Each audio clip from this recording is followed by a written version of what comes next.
ശരി, K P അഭിലാഷാണ് വിവരങ്ങൾ നൽകിയത്. സീറ്റ് വിഭജന ചർച്ചകൾക്കായി UDF യോഗം തിരുവനന്തപുരത്ത് തുടങ്ങി. കൂടുതൽ സീറ്റ് വേണമെന്ന മുസ്ലിം ലീഗിന്റെ ആവശ്യം യോഗം ചർച്ച ചെയ്യും. അതേസമയം PC ജോർജിന്റെ മുന്നണി പ്രവേശനത്തിൽ അവ്യക്തത തുടരുകയാണ്. ജോർജ് മുന്നണിയിലേക്ക് വരുന്ന കാര്യത്തെക്കുറിച്ച് അറിയില്ല എന്നാണ് KPCC പ്രസിഡന്റ് മുല്ലപ്പള്ളി രാമചന്ദ്രൻ പ്രതികരിച്ചത്. KPCC അധ്യക്ഷൻ എന്ന നിലയിൽ PC ജോർജ് എന്നെ ബന്ധപ്പെട്ടിട്ടുമില്ല, സംസാരിച്ചിട്ടില്ല. എനിക്ക് ആ കാര്യത്തെക്കുറിച്ച് ഒന്നും അറിയില്ല. ഇതേക്കുറിച്ച് ചർച്ച തുടങ്ങിയിട്ടില്ല. ചർച്ച തുടങ്ങിയിട്ടില്ല. ഞാൻ അഭിപ്രായം പറയാ. KPCയുടെ അഭിപ്രായം എന്താണെന്ന കാര്യം ഞാൻ അവിടെ വെച്ചിട്ട് കൃത്യമായിട്ട് പറയും. ഇതുവരെ ഇത് സംബന്ധമായിട്ടൊരു ചർച്ച നടന്നിട്ടില്ല. ജോർജിനെ മുന്നണിയിലെടുക്കുന്നതിൽ കോട്ടയത്തെ കോൺഗ്രസ് നേതാക്കളും KPCC നേതൃത്വത്തെ അതൃപ്തി അറിയിച്ചു. പൂഞ്ഞാറിന് പുറമെ മറ്റൊരു സീറ്റും നൽകണമെന്നതാണ് ജോർജിന്റെ ആവശ്യം. കുഞ്ഞാലിക്കുട്ടി സാഹിബ് ഉൾപ്പെടെ, രമേശ് ചെന്നിത്തല ഉൾപ്പെടെ, ഉമ്മൻചാണ്ടി ഉൾപ്പെടെയുള്ള നേതാക്കന്മാർ നമ്മളോട് പറഞ്ഞിരിക്കുന്നത് UDFിലേക്ക് വരണം എന്ന്. കയറിക്കുമെന്ന് പറഞ്ഞാൽ നമ്മൾ ഓടിപ്പിച്ചാടിക്കാരേണ്ട കാര്യമില്ലല്ലോ. കയറിക്കുമെന്ന് പറഞ്ഞാൽ കയറുന്ന എങ്ങനെ ശരീരത്തിൽ വേദന ഇല്ലാതെ വലിയ തർക്കമൊന്നും ഇല്ലാതെ എങ്ങനെ കയറാം എന്നാലോചിച്ചല്ലേ കയറാൻ പറ്റും. പാല ഇല്ലെങ്കിൽ ഒരുപക്ഷെ പാല ഈ പറഞ്ഞതുപോലെ മാനസി കാപ്പനെ പ്രതീക്ഷിച്ച് UDF ഇരിക്കുകയാണെങ്കിൽ പാലയല്ലാതെ മറ്റേ സീറ്റായിരിക്കും താല്പര്യം. കാഞ്ഞിരപ്പള്ളി ഒരു ഇമ്പോർട്ടൻറ്റ്. കാഞ്ഞിരപ്പള്ളി ഞാൻ പറയുന്നത് പൂഞ്ഞാർ എൻ്റെതാണ്. അതിന് ഇനി ഒരു ചർച്ച ആവശ്യമില്ല. പാലാ കാഞ്ഞിരപ്പള്ളിയിൽ ഒരെണ്ണം കിട്ടിയേ മതിയാവും. മനസ്സിലായില്ലേ? അത് ഏതാണെന്നുള്ളത് UDF തീരുമാനിക്കട്ടെ. ഏതായാലും ഈ പൂഞ്ഞാറ് സീറ്റ് തന്നുകൊണ്ട് ഒത്തുതീർപ്പിന് കാര്യമില്ല. പൂഞ്ഞാറ് സീറ്റ് ഇവരൊന്നും ഔദാര്യം ഇല്ലാതെ എന്തെങ്കിലുണ്ട്. ബാക്കി ഏതൊക്കെയെന്ന് ചർച്ച ചെയ്താൽ മതി. പല സീറ്റിൽ ഒരു UDF സ്ഥാനാർത്ഥിയായിട്ട് എത്തും. വളരെ പച്ചയ്ക്ക് ഞാൻ പറഞ്ഞേക്കാം. NCP വിട്ട് അല്ലെ NCP ഘടകകക്ഷി എന്ന നിലയിൽ മാണി കാപ്പൻ UDFിൻ്റെ സ്ഥാനാർത്ഥിയെ പാലായി വന്നാൽ പാലായിൽ മാണി കാപ്പന് പിന്തുണക്കും. TG സജിത്ത് വാർത്തയുടെ വിശദാംശങ്ങളുമായി ചേരുകയാണ്. സജിത്ത്, സീറ്റ് വിഭജന ചർച്ചകൾക്കായാണ് UDF യോഗം ചേരുന്നത്. അതുകൊണ്ട് തന്നെ മുന്നണിയിലേക്ക് ആരെങ്കിലും വരുന്ന സാഹചര്യമുണ്ടെങ്കിൽ അത് ആദ്യം ചർച്ചയാക്കുക എന്നതാണോ അവരുടെ നീക്കം? ആദ്യ സമയങ്ങളിൽ ചർച്ചകൾ എങ്ങനെയാണ് പുരോഗമിക്കുന്നത്?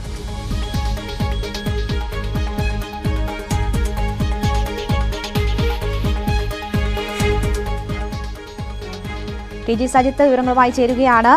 സജിത്ത്, ഈ സീറ്റ് വിഭജനമാണല്ലോ സ്വാഭാവികമായും ഇന്ന് ചർച്ച ചെയ്യുന്നത്. അതുകൊണ്ട് തന്നെ മുന്നണിയിലേക്ക് വരുന്നവരുടെ കാര്യത്തിലുള്ള തീരുമാനമായിരിക്കുമോ ആദ്യം ഉണ്ടാവുക?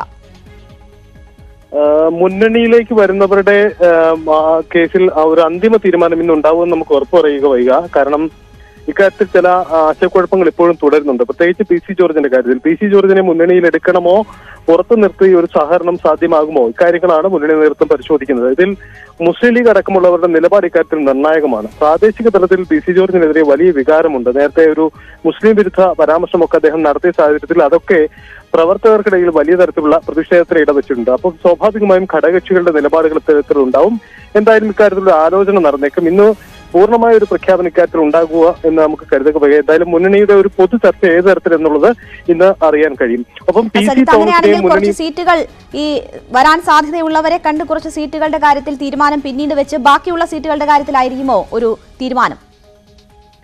സീറ്റ് ചർച്ചയും ഇന്ന് അന്തിമമാവില്ല. കാരണം പൊതുവായി പാർട്ടികൾ നിലവിൽ തങ്ങളുടെ നിലപാടുകൾ മുന്നോട്ട് വയ്ക്കുകയായിരിക്കും ഇന്നുണ്ടാവുക. കാരണം ഇപ്പോഴത്തെ പ്രത്യേക സാഹചര്യം കഴിഞ്ഞ തെരഞ്ഞെടുപ്പിനെ അപേക്ഷിച്ചുണ്ടാകുന്നത് രണ്ട് ഘടകകക്ഷികൾ വിട്ടുപോയതിനു ശേഷം ഉണ്ടാകുന്ന മിച്ചം വരുന്ന സീറ്റുകൾ, ആ സീറ്റുകളെ ആർക്കൊക്കെ വീതമിക്കും എന്നതാണ് ഇപ്പോഴത്തെ ഒരു പ്രത്യേക സാഹചര്യം ഉണ്ടാക്കുന്നത്. സ്വാഭാവികമായും ഈ വിഷയത്തിൽ പല ഘടകകക്ഷികളും തങ്ങളുടെ നിലപാടുകൾ മുന്നോട്ട് വയ്ക്കുന്നുണ്ട്. ലീഗ് നേതൃത്വം കൂടുതൽ സീറ്റ് ആവശ്യപ്പെടുന്നു, RSP ആവശ്യപ്പെടുന്നു. ഒപ്പം തന്നെ കോൺഗ്രസും കൂടുതൽ സീറ്റ് മത്സരിക്കാൻ ഒരുങ്ങുന്നു. മറ്റു ചെറു ഘടകകക്ഷികൾക്കും സീറ്റ് നൽകേണ്ടി വരും. ഫോർവേഡ് ബ്ലോക്ക് അടക്കമുള്ള പുതിയ കക്ഷികൾക്കും ഒരു സീറ്റെങ്കിലും അനുവദിക്കേണ്ടതുണ്ടോ എന്ന കാര്യവും മുന്നണിക്ക് പരിശോധിക്കേണ്ടതുണ്ട്. സ്വാഭാവികമായും ഇത്തരം കാര്യങ്ങളൊക്കെ പരിശോധിച്ചുകൊണ്ടുള്ള ഒരു ചർച്ചയിലേക്കായിരിക്കും പോവുക. എന്തായാലും പൊതുവിലുള്ള ഒരു പ്രാഥമിക ചർച്ചയ്ക്കാണ് ഇന്ന് തുടക്കം. ശരി, എന്തായാലും പ്രാഥമികമായി സീറ്റ് വിഭജന ചർച്ചകളിലേക്ക് UDF കടക്കുന്നു. ആ ചർച്ചകളാണിപ്പോൾ അവിടെ പുരോഗമിക്കുന്നത്. TG സജിത്താണ് വിവരങ്ങൾ നൽകിയത്.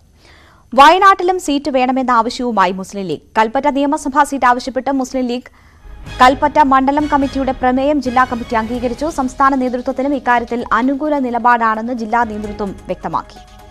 വിവരങ്ങളുമായി രതീഷ് വാസുദേവൻ ചേരുന്നു. രതീഷ്, വയനാട്ടിലും സീറ്റ് എന്ന ആവശ്യമാണ് മുസ്ലിം ലീഗ് മുന്നോട്ട് വയ്ക്കുന്നത്. എന്തൊക്കെയാണ് ഈ ജില്ലാ കമ്മിറ്റിയിൽ ഉയർന്നു വന്ന കാര്യങ്ങൾ പ്രമേയത്തിൽ പറയുന്നത്? രേണുക, തീർച്ചയായും ഇത് കൽപ്പറ്റ നിയോജക മണ്ഡലം കമ്മിറ്റി മുസ്ലിം ലീഗ് മാസങ്ങൾക്ക് മുമ്പ് ഇത്തരത്തിൽ ഒരു ആവശ്യം മുസ്ലിം ലീഗ് ജില്ലാ കമ്മിറ്റിയിൽ ഉയർത്തിയിരുന്നു. എന്നാൽ ആ സമയത്ത് അത് ത്രിതല പഞ്ചായത്ത് തെരഞ്ഞെടുപ്പ് സമയത്ത് അത്തരത്തിലൊരു ചർച്ച ഉയർന്നു വരേണ്ട എന്ന നിലയിൽ അത് പരിഗണിക്കപ്പെട്ടില്ല. പിന്നീട് കഴിഞ്ഞ ദിവസം ഇന്ന് നടന്ന ജില്ലാ കമ്മിറ്റി, മുസ്ലിം ലീഗിന്റെ ജില്ലാ കമ്മിറ്റി കൽപ്പറ്റ നിയോജകമണ്ഡലം കമ്മിറ്റി ആവശ്യപ്പെട്ട കൽപ്പറ്റ മണ്ഡലം മുസ്ലിം ലീഗിന് സീറ്റ്, നിയോജകമണ്ഡലം സീറ്റ് മുസ്ലിം ലീഗ് ആവശ്യപ്പെടണമെന്ന അവരുടെ ആ പ്രമേയം അംഗീകരിക്കുകയാണ് ജില്ലാ കമ്മിറ്റി ചെയ്തത്. മാത്രവുമല്ല, സംസ്ഥാന കമ്മിറ്റി ആവശ്യപ്പെട്ട 8 അധിക സീറ്റുകളിൽ ഒന്ന് കൽപ്പറ്റയാണെന്നതും വയനാട് ജില്ലാ കമ്മിറ്റിയെ ഇത്തരത്തിൽ ഒരു തീരുമാനത്തിലേക്ക് എത്തിച്ചു എന്നാണ് മനസ്സിലാക്കാൻ കഴിയുന്നത്.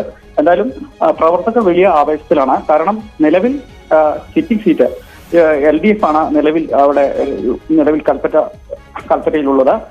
മുമ്പ് ആരുടെയും UDFന്റെ ഒരു മുന്നണികളിലെയും സിറ്റിംഗ് സീറ്റില്ല എന്ന സ്ഥിതിയിലാണ്. അതുകൊണ്ട് തന്നെ മുസ്ലിം ലീഗിന് ഇതിന് അർഹതയുണ്ട് എന്നാണ് അവർ പറയുന്നത്. കാരണം ത്രിതല പഞ്ചായത്ത് തെരഞ്ഞെടുപ്പിലൊക്കെ തന്നെ മുസ്ലിം ലീഗ് വലിയ മേൽക്കൈ, കോൺഗ്രസിലെ മറ്റ് ഘടകകക്ഷികളെ അപേക്ഷിച്ച് വലിയ മേൽക്കൈ നേടിയിട്ടുണ്ട്.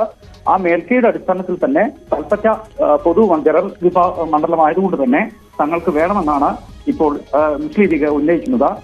ഏതായാലും കോൺഗ്രസിൽ ഇത് സംബന്ധിച്ച് UDFിനും സംബന്ധിച്ച് ചർച്ചകൾ നടന്നിട്ടില്ലെങ്കിലും വരും ദിവസങ്ങളിൽ വലിയ ചർച്ചയ്ക്ക് ലീഗിന്റെ ഈ ആവശ്യം വഴിവെക്കും. കേടുക. ശരി, രതീഷ് വാസുദേവനാണ് വാർത്തയുടെ വിശദാംശങ്ങൾ നൽകിയത്.